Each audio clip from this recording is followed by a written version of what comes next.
¿Qué tal? Cuando trabajamos con Excel podemos contener un libro con muchísima información. Por eso es de especial cuidado tener en cuenta cuando hay duplicados y demás. En este vídeo vamos a ver la manera que tenemos en Excel para poder resaltar los duplicados en cualquier hoja de cálculo. Voy a abrir un Excel en el cual tengo diferentes filas con bastantes artículos, y si yo quisiera saber qué artículo está duplicado en esta hoja, puedo hacerlo de una manera bastante sencilla.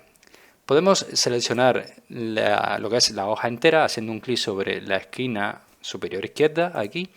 Verás cómo te selecciona todo lo que es la hoja entera, pero nosotros queremos trabajar en una celda, en una columna específica.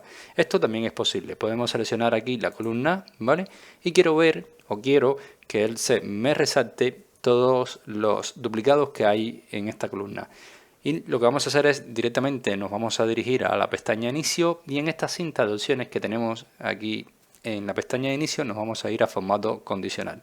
Una vez que estamos en formato condicional, vamos a regla para resaltar celdas y verás que la última que te aparece es valores duplicados. Hacemos un clic sobre ella y verás que se te abre esta ventanita en la cual nos está indicando los duplicados o los únicos, ¿vale?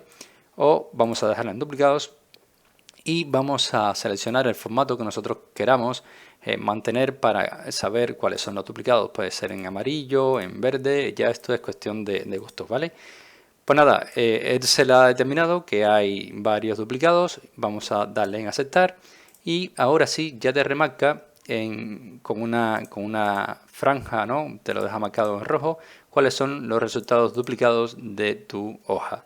Espero que este vídeo te haya ayudado, te haya gustado. Si es así, te invito a que me dejes tu like, suscríbete a este canal y por supuesto nos vemos en un siguiente vídeo.